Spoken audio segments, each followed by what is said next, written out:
a todos. Aqui é Ademilson, sou médico especialista em coração e mente. Eu quero falar aqui com vocês sobre um tema, Memento Mori, que é uma expressão latina que significa lembre-se que você vai morrer. Eu acabei de dar uma notícia triste para uns familiares de uma senhora de 78 anos que foi a óbito há alguns minutos e eu decidi fazer esse vídeo rápido aqui, relâmpago, para refletir com vocês sobre a importância de nós estarmos preparados para a morte. Por que o médico está falando isso? Quase todos os dias eu ouço falar de morte, nem todos os dias a gente faz um atestado de óbito, obviamente. Quando eu trabalhava em emergências, pegando casos mais graves, graças a Deus a maior parte dos casos tem reversão, a gente consegue ou curar, ou pelo menos aliviar o sofrimento, mas a maior parte das vezes as pessoas têm uma resolução da sua doença. Mas em muitos casos acontece que realmente não tem como o que mais fazer. Então, o que é esse processo de morte? A morte ocorre quando o corpo, hoje em dia a gente tem a definição de morte encefálica, que é a definição utilizada na justiça brasileira, considerada também pelo Conselho Federal de Medicina, para que já se encaminhe o paciente para doação de órgãos, por exemplo. Existem critérios objetivos, são bem rigorosos, para a gente ter certeza se o paciente foi a óbito ou não. Mas o aspecto que eu quero analisar aqui sobre a importância de nós estarmos preparados, não só a morte completa do nosso corpo, mas também todo o processo de luto que nós podemos passar ao longo da vida.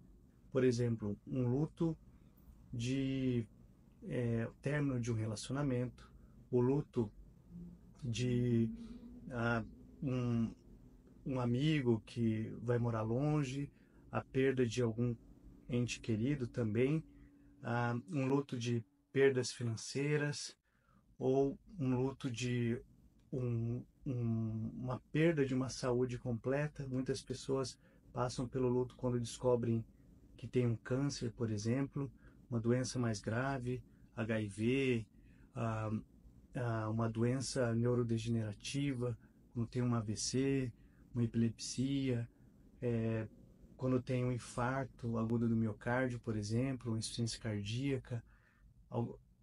Todos nós podemos passar pelo luto, que é essa tristeza, esse processo de adaptação, por a gente ter percebido que algo em nós morre, seja a saúde, seja um bem-estar, algum grau de conforto, seja realmente a relação, contato com outra pessoa, mãe, pai, irmãos, amigos, parentes, ou realmente um caso de perda financeira, perda da própria saúde ou uma descoberta de alguma doença grave. Então, todos nós podemos passar pelo processo do luto, e hoje já se sabe que existem pelo menos 5 fases do luto. A primeira, que é a negação. Muitas pessoas, dependendo do grau de maturidade de cada pessoa, fica na fase da negação, não quer saber sobre o seu diagnóstico ou sobre uma situação que aconteceu. Por exemplo, muitas pessoas perdem algum ente querido e ainda, por um mecanismo de defesa do próprio corpo, fantasiam que aquela pessoa está com ela fisicamente. Claro que a gente pode pensar do ponto de vista espiritual que mantém aquela pessoa, ou mesmo que não acredita em Deus, não tem nenhuma religião, que mantém o legado daquela pessoa. Ontem faleceu o Silvio Santos, que é uma pessoa muito amada pela maioria dos brasileiros. Então, eu acho que é conveniente a gente conversar um pouco sobre a importância do luto. Então, um luto saudável. Quase todos nós vamos passar pela fase da negação, é a primeira fase. Segunda fase, muitas vezes, depois da negação, vem uma fase de irritação, da raiva, Então, depois que a pessoa nega, não é comigo, não aconteceu, não é possível, vem uma fase de raiva. Ah, porque Deus foi deixar isso acontecer comigo? Ou por que que a vida permitiu isso? Todos que passam pelo luto, pessoas que têm um pouco mais de maturidade na vida, vão pular essas fases, vão passar por essas fases, mas de maneira muito mais rápida. Então, primeira, negação. Segunda, raiva. Terceira fase do luto, que é a da barganha. Então, quando a pessoa começa a fazer uma espécie de um escambo, uma negociação, uma promessa. Ah, meu Deus, se fulano de tal se curar, ou se eu me curar, ou se eu conseguir a minha saúde financeira, ou se eu conseguir a saúde desse relacionamento, ou se eu conquistar tal sonho meu, todos nós podemos ter também essa terceira fase de barganha no luto. Como eu digo, não apenas o luto de morte física, mas também luto de perda de alguma outra coisa que a gente considere um bem. A quarta fase, depois da negação, da raiva, da negociação ou barganha, vem a quarta fase da depressão. E muitas pessoas acabam estacionando nessa fase, que vem uma depressão profunda, e isso ocorre, a gente pode dizer, em grande parte das vezes. Nós temos que ajudar. Muitas pessoas entram num sofrimento tão grande, seja por o luto de uma doença grave como câncer, ou de uma situação que é irreversível, por exemplo, por algum estado após um acidente vascular encefálico, um AVC, que a pessoa perde mobilidade, ou perde a fala, ou perde a visão, por exemplo. Todos os lutos podem levar até essa quarta fase, que é da depressão. Muitas pessoas também entram em depressão quando tem perda financeira, que é um tipo de luto também, ou quando tem um término de um relacionamento, término de um casamento, ou de um namoro. Então, é interessante, importante que a gente saiba que o luto tem fases. Então, depois dessa quarta fase, existe a quinta fase da aceitação. Depois que a pessoa entra na negação, segundo, a raiva, terceiro, a negociação, barganha, quarto, uma depressão, quinto, a aceitação. Pessoas que têm mais maturidade, que ao longo da vida já foram trabalhando a inteligência, a imaginação, o seu próprio coração, trabalhando sua mente, seu coração, para que esteja preparado para essas fases, podem até passar por um processo muito mais rápido disso, de negação, raiva, negociação, depressão, para já ir para a aceitação.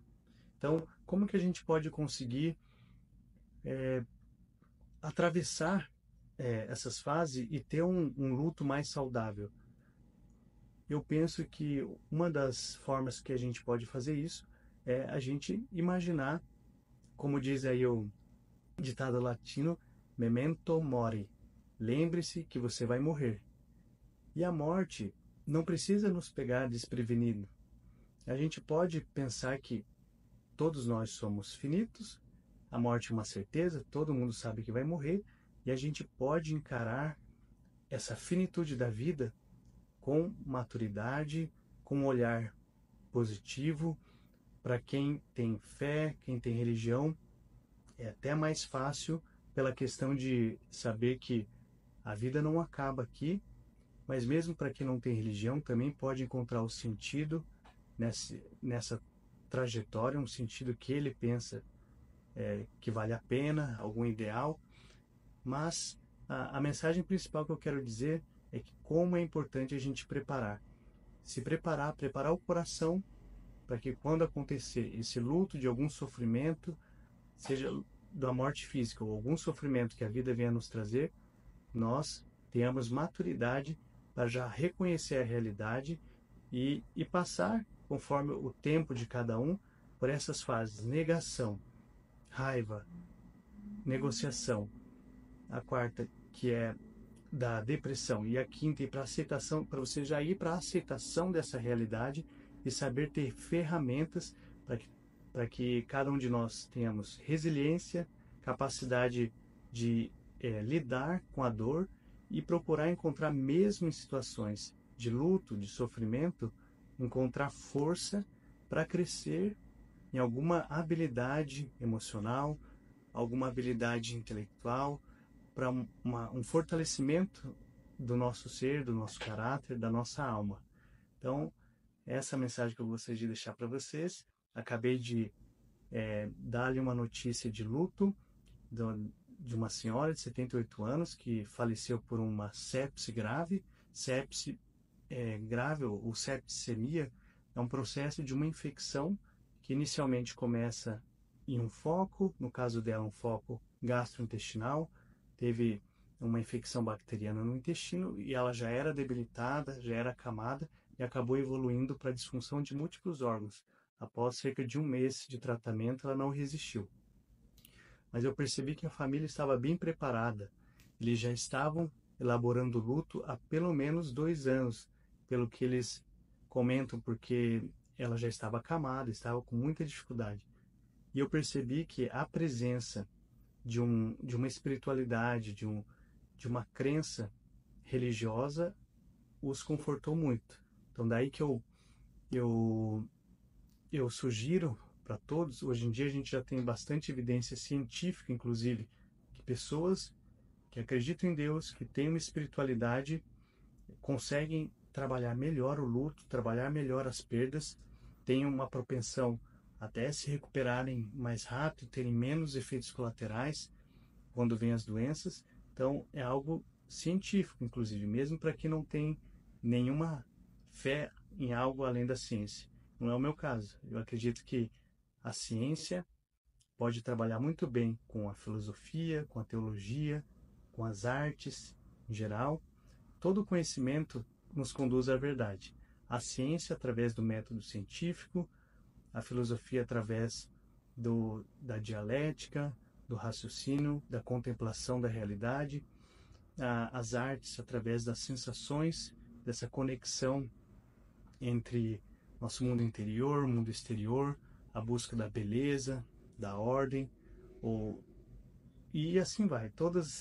De todas as formas, a fé, a religião, também através dessa conexão de sentido, tanto para esse mundo material quanto para as realidades imateriais.